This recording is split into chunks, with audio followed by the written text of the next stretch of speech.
स्पर्धा परीक्षा म्हटलं की अर्थव्यवस्था हा विषय अनेकांना जरा अवघड वाटतो नाही का? पण काळजी करू नका. खरं तर हा विषय खूपच इंटरेस्टिंग आहे. चला, आज आपण भारतीय अर्थव्यवस्थेचं हे अवघड वाटणारं कोडं एकदम सोपं करून टाकूया. हा प्रश्न मला खात्री आहे जवळजवळ प्रत्येकाचाच मनात येतो. अर्थव्यवस्था म्हटलं की बापरे, आकडे, मोठमोठे शब्द, किचकट ग्राफ्स सगळं डोळ्यासमोर येतं. पण थांबा थांबा, घाबरण्याचं बिलकुल कारण नाहीये. आपण सुरुवात करणार आहोत अगदी मुळापासून, एकदम सोप्या भाषेत. चला तर मग गाडीचा पहिला गिअर टाकूया आणि सुरुवात करूया अर्थव्यवस्थेच्या अगदी बेसिक गोष्टींपासून. म्हणतात ना, पाया पक्का असेल तर इमारत मजबूत उभी राहते. तसंच काहीच आहे हे. आपल्या भारतीय अर्थव्यवस्थेची ओळख करून घ्यायची असेल तर सगळ्यात पहिला आणि महत्त्वाचा शब्द आहे मिश्र अर्थव्यवस्था. आता मिश्र म्हणजे काय? सोपं आहे. असं समजा की काही गोष्टींची जबाबदारी सरकार घेते आणि काही गोष्टी खाजगी कंपन्या सांभाळतात. म्हणजे सरकार आणि प्रायव्हेट सेक्टर दोघं मिळून देशाच्या विकासाचा गाडा ओढतात. ही एक प्रकारची पार्टनरशिपच आहे, नाही का?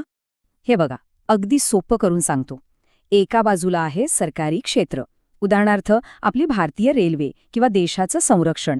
या सगळ्याची जबाबदारी पूर्णपणे सरकारची आहे. आणि दुसऱ्या बाजूला आहे खाजगी क्षेत्र, म्हणजे टाटा, रिलायन्स सारख्या कंपन्या.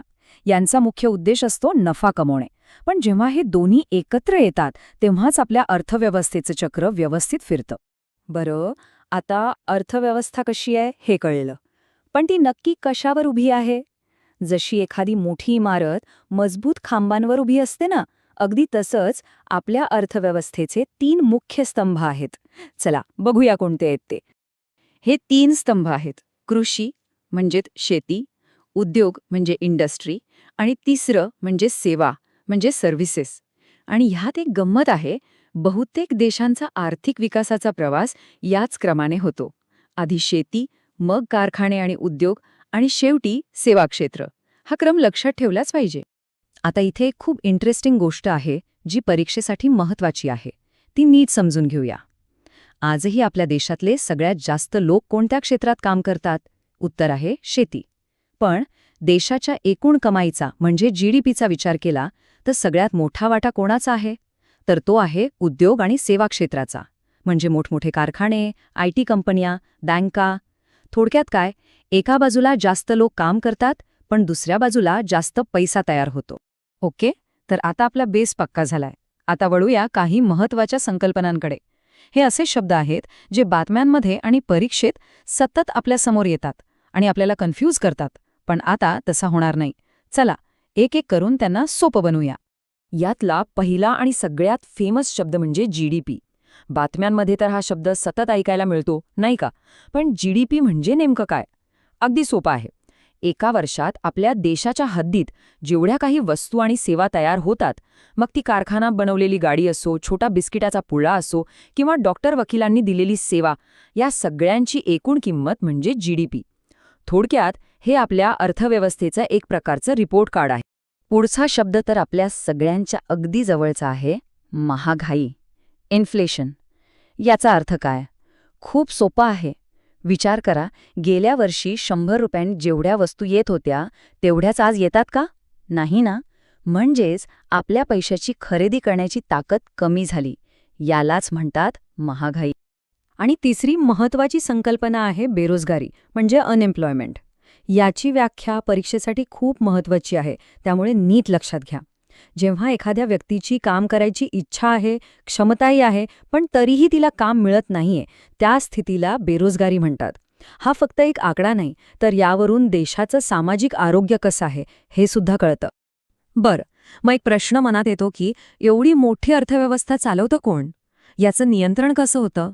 तर या प्रचंड मोठ्या गाडीला योग्य दिशेने चालवण्यासाठी 2 मुख्य ड्रायव्हर आहेत आणि हे दोघे 2 वेगवेगळी धोरणं वापरतात. आपण अर्थव्यवस्थेला एक गाडी मानलं तर पहिला ड्रायव्हर आहे आपलं सरकार. सरकार जे धोरण वापरतं त्याला म्हणतात राजकोषीय धोरण किंवा फिस्कल पॉलिसी. यात सरकार काय ठरवतं? तर टॅक्स किती घ्यायचा आणि तो पैसा कुठे खर्च करायचा, म्हणजे रस्ते, शाळा, आरोग्य यावर.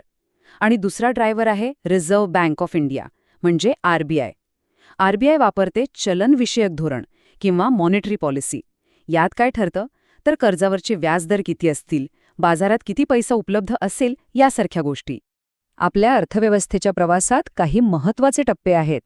स्वातंत्र्यानंतर सुरुवातीला पंचवार्षिक योजना होत्या, म्हणजे दर 5 वर्षांसाठी एक प्लॅन बनवला जायचा.